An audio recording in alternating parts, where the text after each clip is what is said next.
Okay, so last time we looked at quadratic equations. Today we're going to do what we did with linear functions and talk about the different quadratic equation forms, or the various forms of quadratic functions. So recall, in a previous unit we studied linear functions and graphs. There were several conventionally acceptable forms of the equation which could be used to express a line, also called a linear equation. They were the slope-intercept form, summarized there, the point-slope form, summarized there, and just the intercept form, summarized there.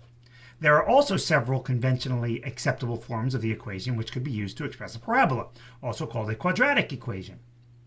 They are the factored form or root form, where we have y equals a constant times x minus one root times x minus the other root.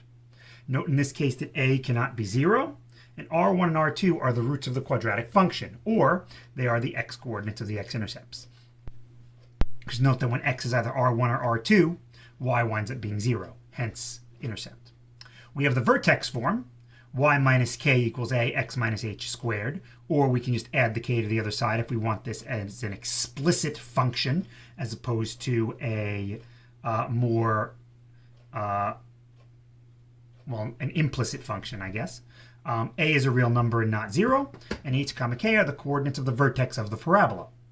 And then we have the standard form that you're all familiar with, y equals ax squared plus bx plus c, which is what we looked at yesterday when we completed the square and found all of those different relationships between sums of roots, products of roots, average of the roots, etc., etc. And note in all three of these, a cannot be 0. All right? So, writing quadratics in various forms given different information. So here's the idea. If you are given, like with linear functions, various information, we can write the equation of a parabola that uniquely fits that information. So for example, find the equation of the quadratic function with a vertex of 2, negative 3 that intersects the point 5, 4. So in that case, since I'm given the vertex, I will use the vertex form, which is y minus k equals a x minus h squared. And it's important that I mention a is not a slope. When you think of a parabola does not have a constant slope. So a is not the slope. A is simply a constant. It does not represent the slope of the parabola. That doesn't make sense. So in this case, we are given that the vertex is 2, negative 3. That means h is 2 and k is negative 3. So we get y plus 3 equals a x minus 2 squared. And now we need to solve for a, which we can do using the point 5, 4. Since 5, 4 is on the parabola, on this graph, plugging it into the equation should yield a true mathematical statement. So we will take the 0.54, the coordinates, and plug them in for x and y respectively. So x is 5, y is 4. We get 4 plus 3 equals a, 5 minus 2 squared. That's 7 equals 9a. So we get that a is 7 over 9. So the equation will be y plus 3 equals 7/9 x minus 2 squared. And there we have the quadratic equation in vertex form of this particular parabola. All right. Find the equation of the quadratic function with x-intercepts 3, 0, and negative 5, 0, such that h of 1 equals, that should be just 4. I was going to say the 0.14 is on there, but I wrote that kind of weird. So it should be h of 1 equals 4.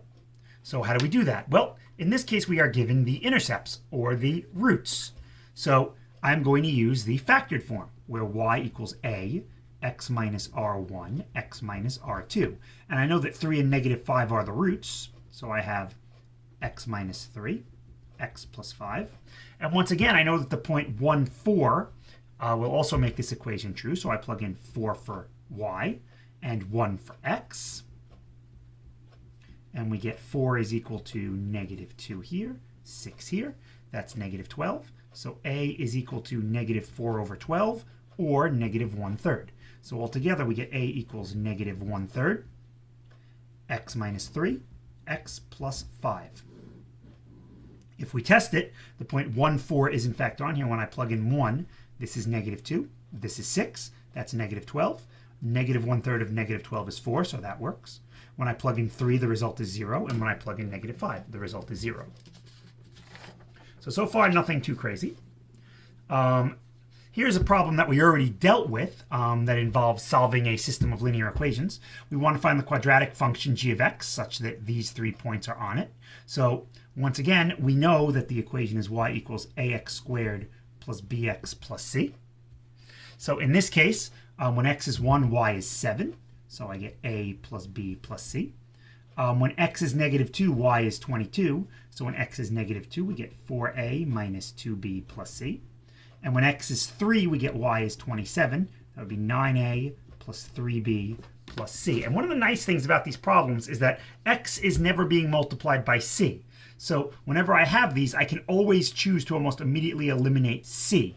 And that just tends to be the easiest one to eliminate. So here with these two, let us do 27 equals 4a, minus 2b plus c.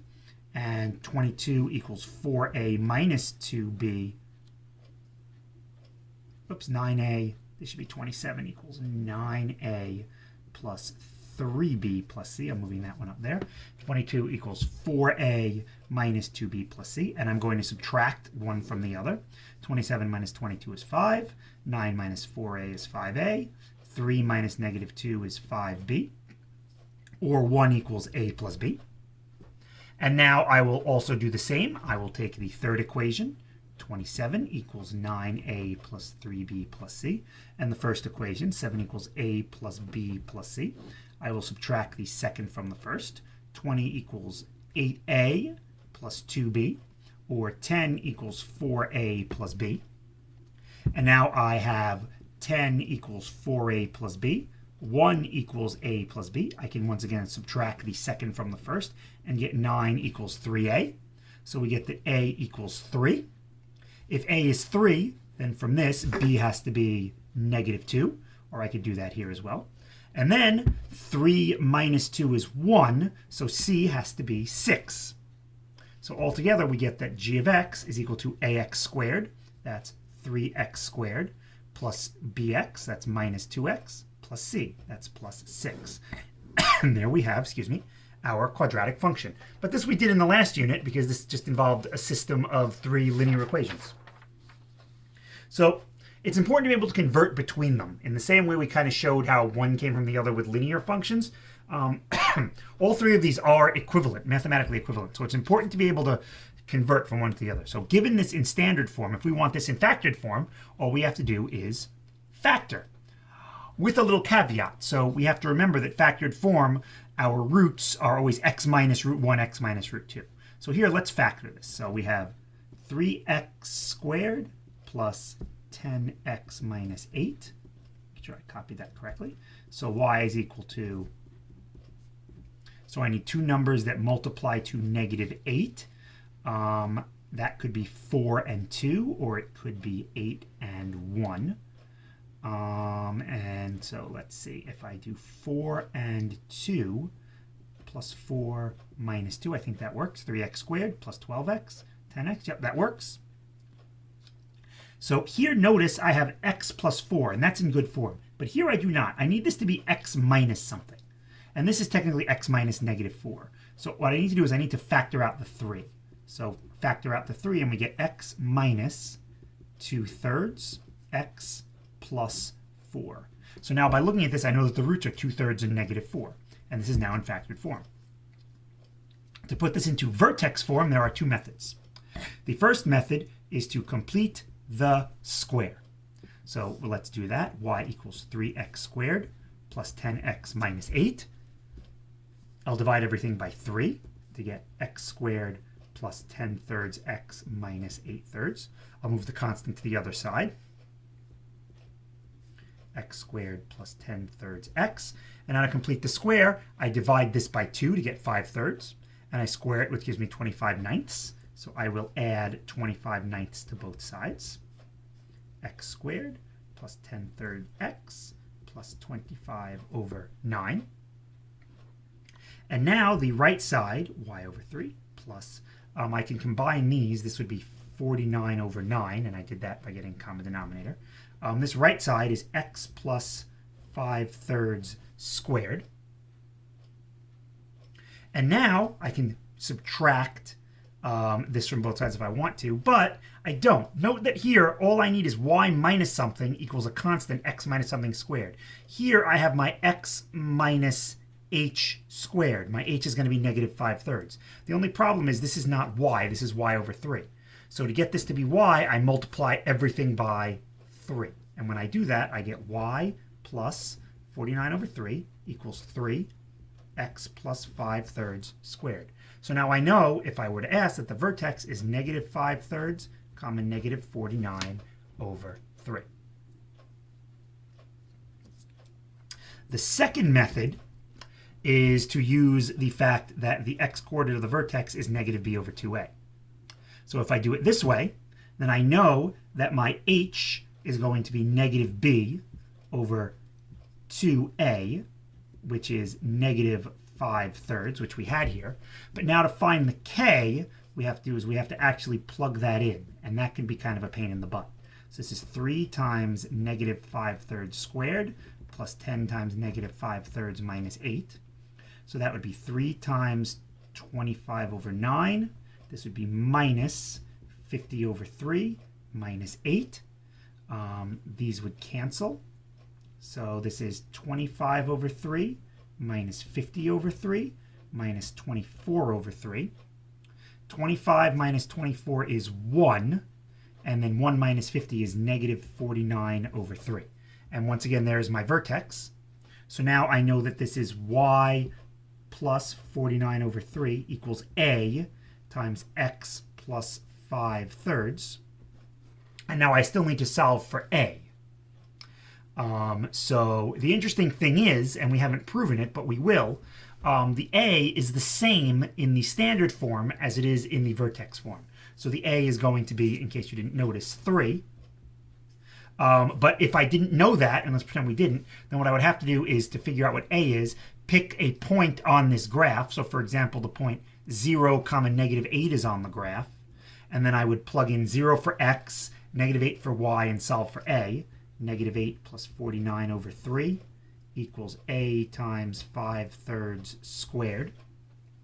And then when all is said and done, you will find that a is 3, and you will get your final answer to still be y plus 49 over 3 equals 3x plus 5/3 squared. I prefer completing the square. It's a little bit faster. This is a lot more tedious, but if you're not comfortable with completing the square, this can work. But there is a lot of algebra that you have to do here. And I am going to be insistent that you show your work with the algebra and the arithmetic. Don't just plug it into your calculator. I want to see that arithmetic because it's all fractional stuff, and I think a lot of you could benefit from practicing that. So that's given it in standard form, how to convert it. Given it in vertex form, to get from vertex form to standard form, that's as easy as just multiplying it out. So here we have vertex form, and note that the 5 is on the right. It could have just easily been on the left. Y equals 2 times x plus 3 squared minus 5. We can multiply this out. 2 x squared plus 6x plus 9 minus 5. This is going to end up being 2x squared plus 12x plus 13. And there you are in standard form. To get this into factored form, once we have it in standard form, now we can factor it. This is not going to be nice. I cannot think of two necessarily numbers here that would work. I can try two numbers that multiply to 26 and add to 12. 13 and 2 don't work, and 26 and 1 don't work. So to get this into factored form, what we're going to have to do is actually solve for the roots. So x equals negative b plus or minus the square root of b squared minus 4 times a times c. Well, 4 times 13 is 52 times 2 is 104 all over 2a. So this is x equals negative 12 over 4 is negative 3 plus or minus. This would be the square root of 40 over 4. The square root of 40 is 2 rad 10 over 4. So this is negative 3 plus or minus the square root of 10 over 2.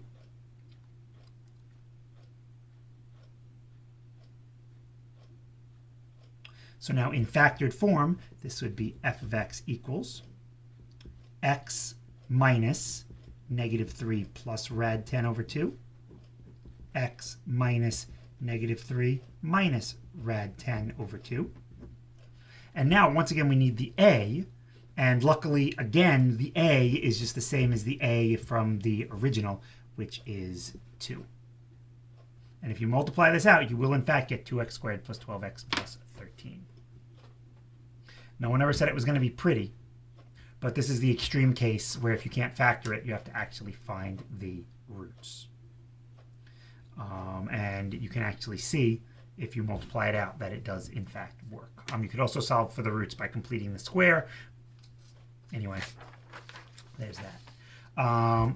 Given standard form, to get to factored form, we just factor. So in this case, we have y equals 4x squared minus 12x minus 40. So that's why I factor out of 4. X squared minus 3x minus 10. That's y equals 4 times x minus 5 times x plus 2. Boom, factored form. And then vertex form, we already talked about, where you would have to complete the square. And that, again, given standard form, is how we go about doing that. So to go from standard form to vertex form, yeah, that's pretty much it. Standard form to factored form, standard form to vertex form, vertex form to the others, and then factored form to the others. I think is on the next page. Yep. Or not. But factored form, you would just multiply it out. Why bother doing this again? Well, once again, vertex form, y equals 4x squared minus 12x minus 40. I will complete the square. Y divided by 4 equals x squared minus 3x minus 10. Add the 10. Y over 4 plus 10 equals x squared minus 3x. I'm going to add 9/4 to both sides, because 3 divided by 2 is 3/2, squared is 9/4. This would become 49 over 4. This is x minus 3/2 squared. Come up here. Now the only thing I have to do left is get the y, so I'll multiply everything through by 4, and we get y plus 49 equals 4x minus 3/2 squared. Note again that the a's are the same. If I did this the other way, I would have to pick a point like 0, negative 40 in order to find the a, because we haven't yet proven that the a's are the same. I'm telling you they are, but we can't use that yet until we prove it. And then finally, what if we're given a quadratic in a strange kind of form? Well, just to kind of help you here. So I want to get this into factored form. Well, that's not a problem. You could sit here multiplying this whole thing out and then factoring it normally, but I note that I really have two terms, and they each have an x minus 4 in them. And then I just need to factor out a 3 from there. And voila, that's done. To get this into standard form, there I could just multiply this whole thing out. So 3x x minus 4 minus 2 times x minus 4 is the same thing as 3x squared minus 12x minus 2x plus 8, which is 3x squared minus 14x plus 8. And then vertex form, I could just complete the square on this. 3x squared minus 14x plus 8. Divide everything by 3. And we get x squared minus 14 over 3x plus 8/3. Move the 8/3 over. Y over 3 minus 8/3 equals x squared minus 14/3 x. Divide this by 2 to get 7/3. Square it, that's 49/9.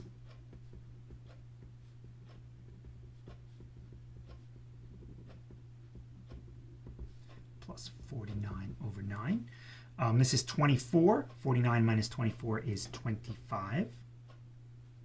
Plus 25 over 9 equals x minus 7/3 squared.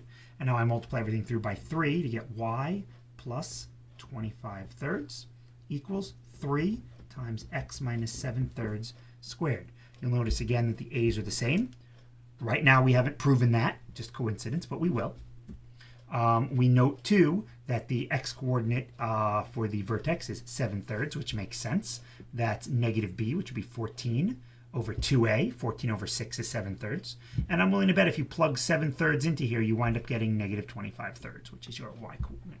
And that, ladies and gentlemen, is the different forms of quadratics and how to convert between them and among them. I hope that this was informative and that you enjoyed it and that you find this kind of easy. So easy, in fact, that a caveman can do it. So with that in mind, you get the Cetron Caveman seal of approval. Thank you very much for watching.